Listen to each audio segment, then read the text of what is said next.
కరీంనగర్ జిల్లా తిమ్మాపూర్ మండలం ఎల్ఎండి కాలనీలోని శ్రీ చైతన్య ఇంజనీరింగ్ కళాశాలలో 3 రోజుల థింకెక్స్ హ్యాకథాన్ను విజయవంతంగా నిర్వహించింది.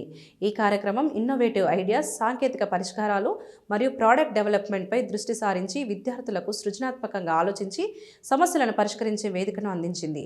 మొత్తం 50 టీంలు థింకెక్స్ హ్యాకథాన్లో పాల్గొని తమ నూతన ఆవిష్కరణలు, సాంకేతిక నైపుణ్యాలు మరియు సమస్యల పరిష్కారానికి సమర్థవంతమైన పరిష్కారాలను ప్రదర్శించాయి. కళాశాల చైర్మన్ ఎం రమేష్ రెడ్డి మాట్లాడుతూ, సాంకేతిక పరిజ్ఞానం మాత్రమే కాదు, సృజనాత్మక ఆలోచనలు కూడా సమాజాన్ని, పరిశ్రమను ముందుకు నడిపే శక్తి. థింకెక్స్ వంటి వేదికల్లో పాల్గొని మీరు కొత్త ఆవిష్కరణలు చేయడానికి ఉపయోగపడుతుందని అన్నారు. ప్రతి సమస్యను ఒక అవకాశంగా మార్చి మీ ప్రతిభను ప్రపంచానికి చూపాలని అన్నారు. విద్యార్థుల్లో సృజనాత్మకత, ఆవిష్కరణాత్మక దృక్పథం మరియు ప్రాక్టికల్ ప్రాజెక్టుల రూపకల్పనను ప్రోత్సహిస్తూ భవిష్యత్తులో ఇలాంటి కార్యక్రమాల్లో ఎక్కువగా పాల్గొనాలని సూచించారు. డైరెక్టర్ కె నరేందర్ రెడ్డి గారు మాట్లాడుతూ, థింకెక్స్ హ్యాకథాన్ ద్వారా విద్యార్థుల సాంకేతిక ప్రతిభ, ఆవిష్కరణ సామర్థ్యం మరియు టీం వర్క్ నైపుణ్యాలను అభివృద్ధి చేయడానికి ఒక విశిష్ట వేదికగా నిలిచిందని అభిప్రాయపడ్డారు. హ్యాకథాన్ ముగిసిన తర్వాత 50 టీంలు తమ ప్రాజెక్టులను ప్రదర్శించి నిపుణుల నుండి విలువైన ఫీడ్బ్యాక్స్ పొందారు. థింకెక్స్ హ్యాకథాన్ విద్యార్థుల్లో సాంకేతిక పరిశ్రమలో రియల్ టైం సమస్యలను పరిష్కరించే నైపుణ్యాలను పెంపొందించడానికి ఒక ప్రధాన వేదికగా నిలిచిందని చెప్పారు.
సముద్రాల శ్రీవిద్య, నాదం వేణు ఇద్దరు పిల్లలకి యూనివర్సిటీ నిర్వహించినటువంటి ఎగ్జామ్స్లో 25-26 అకాడమిక్ ఇయర్లో 14th కాన్వకేషన్ జేఎన్టీ యూనివర్సిటీ అనేది నిర్వహించడం జరిగింది.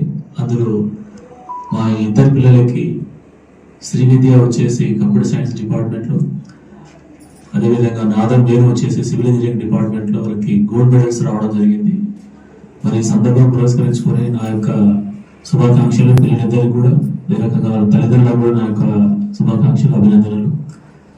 మరి ఈ సమావేశంలో మనం మా శ్రీ చైతన్య విద్యార్థులకు బంగారు పథకాలు, గోల్డ్ మెడల్స్ రావడం అనేది మా సంస్థ కూడా చాలా గౌరవం. ఇది మేము చాలా సంతోషం వ్యక్తపరుస్తున్నాం. మరి ఈ సందర్భంలో పిల్లలకి నేను వాళ్ళకి గోల్డ్ మెడల్ సాధించడం అంటే 4 years కోర్సులో ప్రతి సంవత్సరం కూడా హైయెస్ట్ పర్సంటేజెస్ మెయింటైన్ చేస్తూ అకాడమిక్ పర్ఫార్మెన్స్ చూపెడుతూ మరి 4 సంవత్సరాలలో వాళ్ళకు హైయెస్ట్ అకాడమిక్ పర్సంటేజ్ తెచ్చుకొని ఈరోజు యూనివర్సిటీ అంటే ఆల్మోస్ట్ 170 కాలేజీలు ఉన్నాయి. మరి ఇందులో వాళ్ళకు ప్రథమంగా ఉండి మెడల్ సాధించడం అనేది చాలా గొప్ప విషయం. మరి ఈ సందర్భంలో పిల్లలు చాలా హార్డ్ వర్క్ చేశారు. చాలా ప్లాన్డ్గా హార్డ్ వర్క్ చేసి డెడికేటెడ్తో ఒక కమిట్మెంట్తో కష్టపడారు కాబట్టి వాళ్ళకి ఈ ర్యాంక్స్, గోల్డ్ మెడల్ సాధించడం అనేది అది జరిగింది. మరి దాని వెనుక ఎంతో శ్రమ ఉంది. పిల్లలు చాలా కష్టపడారు. ఎన్నో స్లీప్లెస్ నైట్స్ కూడా వాళ్ళు కష్టపడి ఉంటారు.